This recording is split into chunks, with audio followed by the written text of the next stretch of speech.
घेण्यात येईल. असं जो प्रकरणी कोर्टामध्ये सुनावणी झाली, सगळी माहिती तुमच्यापर्यंत आली तर काय म्हणणार नाही पाहिजे काय त्यासोबतच कृष्णा आंधळे नाशिकमध्ये असल्याचं सांगितलं जाते, पण पोलिसांना सापडत नाही. 3 महिने हे सगळं सुरू आहे.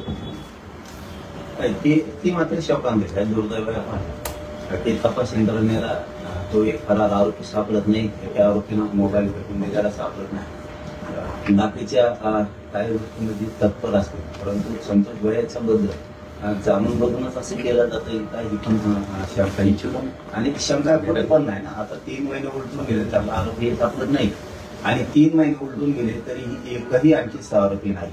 दुसऱ्याचं एखादं जर मॅटर असतं तर आतापर्यंत ती साधी मदत जरी केली, एखादा ऍक्सिडेंट झाला आणि त्याच्या जरी मदत केली तरी तो का केली, अमुक तमुक कुठाने म्हणून त्याला गुंतवी देत.